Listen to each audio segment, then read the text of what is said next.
এবারে মোহনবাগানের যে কোচ এসছে, পুরনো কোচ মলিনা, গুড কোচ, ভালো কোচ। আমি আশা করব টিমটাকে ভালোভাবে দাঁড় করাতে পারবে।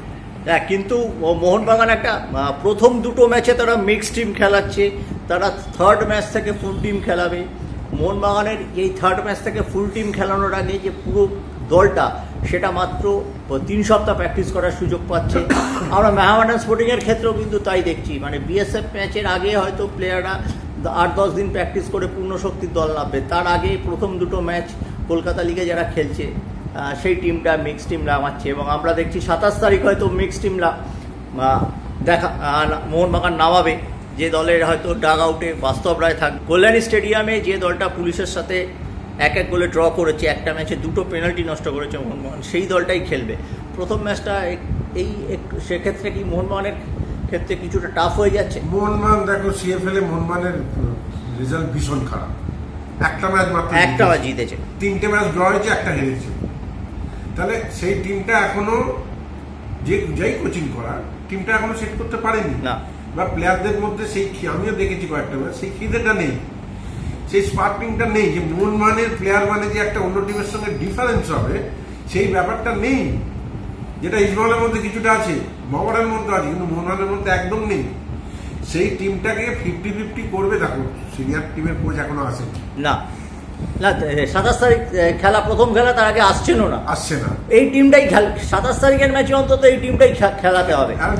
কোচ বাস্তব রায়কে ডাকা, যে কোচ আছে সেই দায়িত্ব নিয়ে দেখবে। ওই কি নাম কোচের, না, ডেগি কার্ডোজোর জায়গায়, যেহেতু এটা ওরা হয়তো বাস্তব রায়কে ডাক আউটে রাখা হচ্ছে। বাস্তব রায় মোহনবাগানের ইন্ডিয়ান অ্যাসিস্ট্যান্ট কোচ হতে চলেছেন ক্লিফোর্ড মিরিন্দার জায়গায়, সেই জন্য ক্লিফোর্ড মিরিন্দার জায়গায় অ্যাসিস্ট্যান্ট কোচ হচ্ছে। এটা ভালো কথা, খুবই ভালো কথা।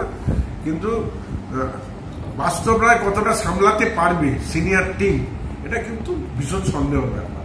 এবং দেখো, একটা কোচের একটা জায়গা থাকে, একটা কোচিং করতে গেলে তোমার একটা ওয়েট থাকা দরকার, যে ওয়েটটা এই মুহূর্তে অনেকের মধ্যে নেই। এবং সেটা নিয়ে কোচিং করতে গেলে রেজাল্ট পাবে না, প্লেয়াররা সেইভাবে তাদেরকে অ্যাকসেপ্ট করে না। যে কারণে আজকে তুমি ক্রিকেটের ক্ষেত্রে দেখো, রবি শাস্ত্রী, রাহুল দ্রাবিড়, আজকে গৌতম গম্ভীর, এদের একটা ওয়েট আছে, এটা একটা লেভেল ফুটবল খেলেছে, ওয়ার্ল্ড কাপ জেতা প্লেয়ার এরা।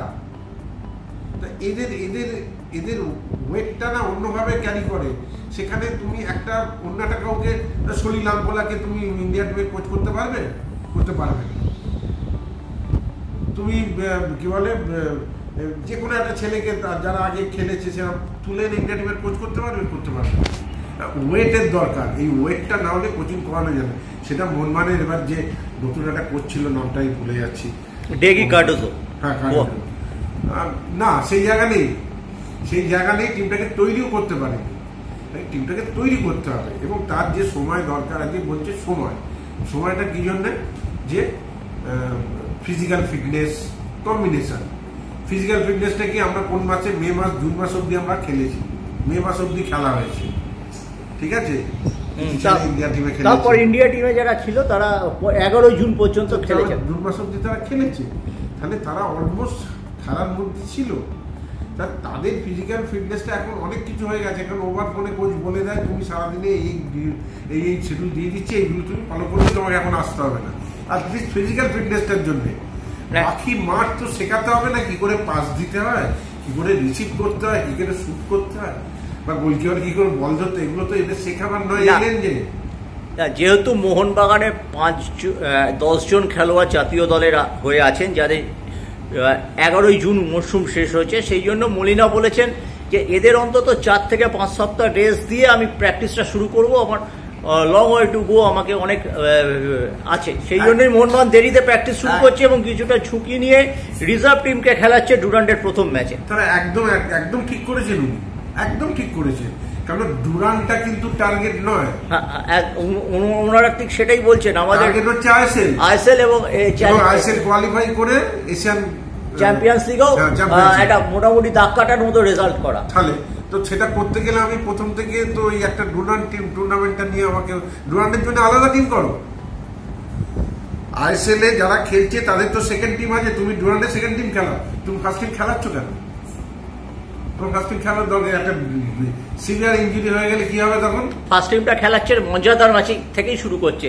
তারা বলছে আমরা 18ই আগস্টে ডার্বি খেলবো, যদি কোয়ালিফাই করি সেমিফাইনাল এবং ফাইনালে আমাদের ঠিক আছে, ঠিক আছে, একদম সঠিক, একদিক থেকে সঠিক পথে এগোচ্ছে। ঠিক আছে, কিন্তু তুমি দেখো বাইরে যে কোনো টিম আসবে কেউ ফুল টিম আনবে না। আইএসএল এর যে কোনো টিম এখানে খেলবে কেউ ফুল টিম আনবে না। লাস্ট ইয়ারও তাই হয়েছে, একদম জুনিয়র উইদাউট এনি ফরেনার অনেক টিম এসছে, খেলে গেছে, জামশেদপুর থেকে আরম্ভ করে সবাই খেলে গেছে।